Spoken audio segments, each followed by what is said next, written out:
Game Award goes to. And the winner is. These nuts. Got him! Stop it. Get some help.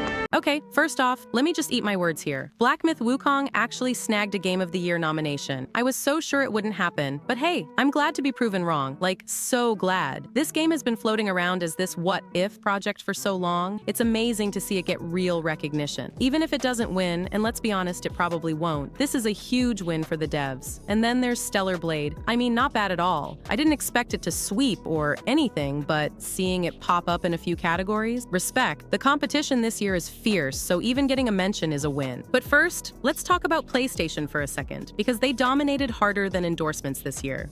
Okay, hear me out. This whole PS5 Pro thing is nuts. Sony just dropped their shiny new upgrade, and yeah, it's impressive. Better performance, slicker visuals, and somehow it consumes power like a PS5 Slim. Like, how do they do that? Witchcraft? Engineers? Who knows? But let's talk about the big picture. Why does this matter? If you've been sitting on the sidelines, now's probably the best time to grab a PS5 Slim or even a secondhand PS5. Seriously, people are flipping their OG PS5s for around $250 to $300 just to get the Pro. That means you can snag a console that punches in the same weight class as a $500 to $700 gaming PC for less than what you'd spend on a mid-tier GPU. Wild, right? Now, the Pro itself, it's a beast. Games like Spider-Man 2 and God of War Ragnarok look absolutely stunning. Digital Foundry even tested it with both patched and unpatched games. Elden Ring wasn't even optimized for the Pro, and it still crushed it. All that while pulling the same amount of power as the Slim.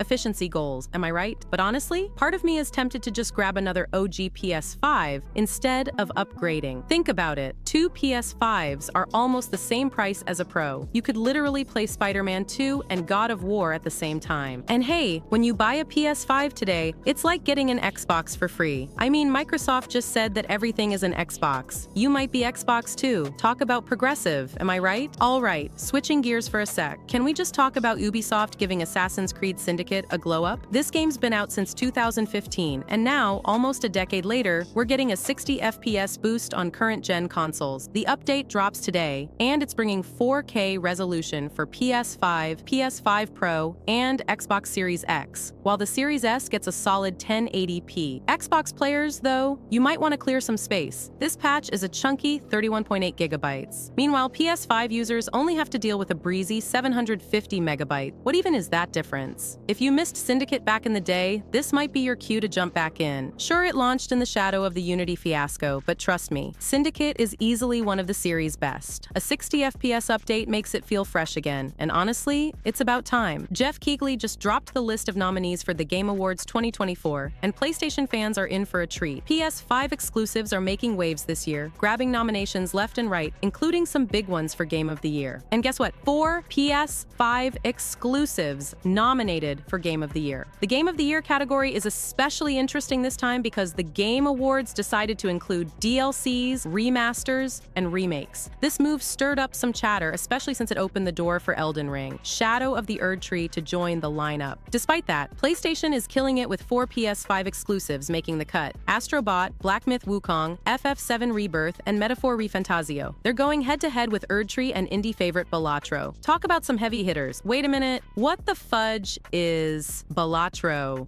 On the surface, seems like the kind of game you would try once and delete.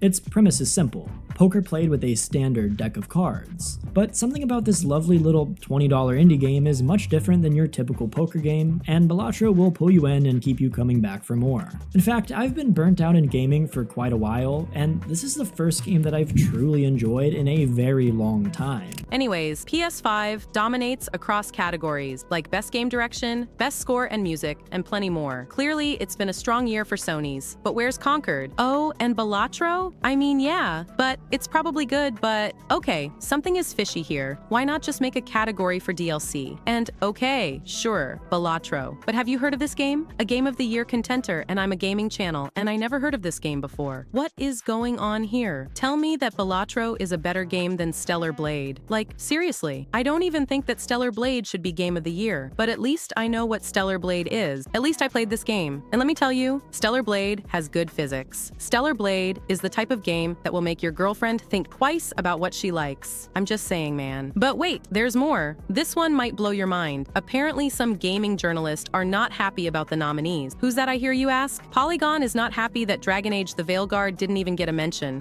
Reading that article was a blast. So I'll share a little bit of what they had to say. And I quote, "This is a surprise. As a narrative-led blockbuster in a famous series with slick production values, Dragon Age the Veilguard is exactly the kind of game that tends to do well at the Game Awards. Its predecessor, Dragon Age Inquisition, won Game of the Year in TGA's inaugural year, 2014. Hold up, it's a surprise? Have you been on YouTube or forums lately? Why is everyone pretending that real people with real opinions don't exist? It's funny how these journalists pretend that they don't know what's going on. Let's continue." And I quote, "Granted, the reception to the Veilguard has been mixed, and with its Metacritic rating settling at 82, a nomination for Game of the Year seemed beyond its reach, even though that is 1 point higher than Black Myth Wukong, which did make the cut. Hold up. Jamie, pull up the fact. Dragon Age the Veilguard sales have reportedly reached 1 million copies, according to an internal memo from BioWare. However, this might not be good news for the once popular RPG studio. Since the Halloween release of Veilguard, there have been a striking number of leaks coming out of BioWare and EA. Independent commentators like Smash JT and Dimion and former World of Warcraft team lead Mark Kern, aka Grums, have been spilling the tea regarding abysmal sales numbers, horrible reviews, a shocking return rate, and plummeting resale value. What about Karate Monkey? Surely it didn't sell a lot more, right? Since its release on August 20th, Black Myth Wukong, produced by the Chinese game developer Gameranx, and based on classic Chinese folklore, has sold over 20 million copies, making it one of the fastest-selling games of all time. So I ask you, Mr. Ollie Welsh, Mr. Senior Editor at Polygon, what the fuck is wrong with you? You people call yourselves writers? I could replace 5 of you tomorrow. If you want to torture yourself and read the full article, I'll probably link it in the description. Like and subscribe for the truth. You know what excites me the most about the Game of the Year awards this year? The potential drop of GTA 6 Trailer 2. I'm telling you, it's coming. I can't guarantee it. I'm not Rockstar's secret insider or anything, but hear me out. The game is confirmed to release next year. No delays, no rumors of setbacks. It's happening. Multiple developers have already confirmed this, and honestly, I think the game is pretty much finished by now. Isn't it wild that so many of us, myself included, are more hyped about a trailer than we are about entire games being released? Like, a 2-minute clip has us on the edge of our seats, asking a million questions, theorizing, and replaying every frame. That's the level of excitement GTA 6 has built. And don't even get me started on the leaks. Oh yeah, I've seen some of the leaked gameplay clips floating around online. I wish I could show you, but, you know, legal reasons. Still, from what I've seen, it looks insane. It's got me thinking, if those leaks, likely from early builds, already look that good, imagine what the final product will be like. There's just so much to unpack. What's the setting going to feel like in the new trailer? Will we get more about the characters, the story, the online mode? I've got so many questions, and I know you do too. Rockstar, just drop it already. We're all ready to lose our minds. Now, D nice. Do you mean Denise? Oh, no.